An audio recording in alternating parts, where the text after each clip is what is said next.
ಅಳಿಲಿಗೆ ರಾಮ ಬಹಳ ಇಂಪಾರ್ಟೆಂಟ್, ಸುದಿಗೆ ಉಪೇಂದ್ರ ಯಾಕೆ ಇಂಪಾರ್ಟೆಂಟ್ ಅಂತ. ಆಗಿನ ಗಾಂಧಿ, ಈಗಿನ ಮೋದಿ ಅವ್ರ ಕೈಲಿ ಎಲ್ಲರೂ ಒಪ್ಸಕ್ಕಾಗಿಲ್ಲ, ಇನ್ನು ಸುದಿ ಕೈಲಿ ಎಲ್ಲರೂ ಒಪ್ಸಕ್ಕಾಗತ್ತ? ಆಫೀಸರ್ ಜೊತೆ ಕೆಲಸ ಮಾಡಿದೀನಿ, ಈಗ ಅವ್ರನ್ನ ಹೊಗಳ್ತಿದ್ದೀನಿ ಅಥವಾ ಅವ್ರ ಇಷ್ಟ ಅದಲ್ಲ. ಇಲ್ಲ ಗುರು ಅವ್ರ ಜೊತೆ ಕೆಲಸ ಮಾಡಲ್ಲ, ಮಾಮೂಲಿ ಬಕೆಟ್ ಹಿಡಿತಾ ಇದಾರೆ ಅಂತ. ಬಕೆಟ್ ಅನ್ಕೊಳ್ಳೋದಾದ್ರೆ ಬಾವಿ ತೋಡೆ ಕುತ್ಕೊಂಡಿದೀನಿ ಅಂದ್ರೂ ನಂಗೇನು ಬೇಜಾರಿಲ್ಲ, ಯಾಕಂದ್ರೆ ನಾವು ಆಫೀಸರ್ ಇಷ್ಟ.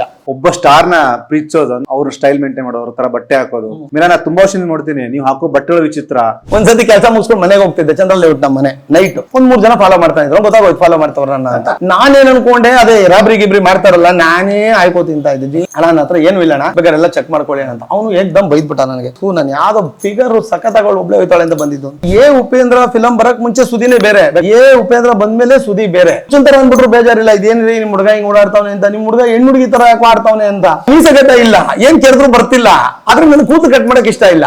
ಯುವೈ ಅಂದಾಗ ನಿಮ್ಮ ತಲೆ ನೋಡುವಂತದ್ದು. ಈ ಸಿನಿಮಾ ಮಾಡಿದಾಗ ಉಪ್ಪಿ ಸರ್ ಯಾವಾಗ್ಲೂ ನಾನು ಅನ್ನೋದು ಒಂದು ಕಾನ್ಸೆಪ್ಟ್ ಇಟ್ಕೊಂಡು ಮಾಡಿದ್ರು. ಉಪ್ಪಿ 2 ಮಾಡಿದಾಗ ನೀನು ಅನ್ನೋದನ್ನ ಇಟ್ಕೊಂಡು ಮಾಡಿದ್ರು. ನಾನು ಒಬ್ನೇ ಇದ್ರು ಆಗಲ್ಲ, ನೀನ್ ಒಬ್ನೇ ಅಂದ್ರು ಬದುಕಾಗಲ್ಲ, ನಾನು ನೀನು ಇಬ್ರು ಇದ್ರೂನೇ ಬದುಕು. ಒಂದು ಸಿನಿಮಾ ಬರೀ ಟೈಟ್ಲ್ ಇಂದ ಸೌಂಡ್ ಮಾಡ್ತಾ ಹೋಗುತ್ತೆ. ಇವತ್ತು ಅನಿಮಲ್ ಅಂತ ಒಂದು ಸಿನಿಮಾ ಮಾಡಿ ಒಪ್ಪಿಸಬಹುದು, ಪುಷ್ಪ ಅಂತ ಒಂದು ಸಿನಿಮಾ ಮಾಡಿ ಒಪ್ಪಿಸಬಹುದು. ನೀವು 25 ವರ್ಷದ ಹಿಂದೆ ಇದನ್ನ ಒಪ್ಸೋದಿದೆಯಲ್ಲ, ಅದು ತಮಾಷೆ ಮಾತಲ್ಲ. ಟ್ರೋಲ್ ಆಗುತ್ತೆ ಸಾಂಗು, ಅದ್ರಲ್ಲಿ ಎಲ್ಲವನ್ನೂ ಹೇಳ್ತಾರೆ, ನೇರವಾಗೂ ಅರ್ಥ ಹೇಳ್ತಾರೆ. ತುಂಬಾ ಇಷ್ಟಪಡೋರು ಹೆಂಗ್ ನೋಡ್ತೀವಿ ಹಂಗೆ ನೋಡ್ತೀವಿ. ನೀವು ದೇವ್ರನ್ನ ಇಷ್ಟ ಪಡ್ತಿರ್ತೀರ ಅನ್ಕೊಳ್ಳಿ, ಪಟ್ಟಂತ ದರ್ಶನ ಕೊಟ್ಟಾಗ ಏನೇನೋ ತಾಟ್ ಓಡಲ್ಲ, ಎಲ್ಲ ಬ್ಲಾಂಕ್ ಆಗಿ ಸುಮ್ನೆ ಹೆಂಗ್ ನೋಡ್ತೀವಿ. ಆ ಸ್ಟೇಜ್ ನಾನು ಯಾವಾಗ್ಲೂ, ನನ್ಗೆ ಆ ಜಡ್ಜ್ಮೆಂಟೇ ಬರಲ್ಲ. ಉಪ್ಪಿ ಸರ್ ಅಂದ್ರೆ ಹಂಗ್ ಅದೇನೋ ಓಡೋದೇ ಇಲ್ಲ ನನಗೆ.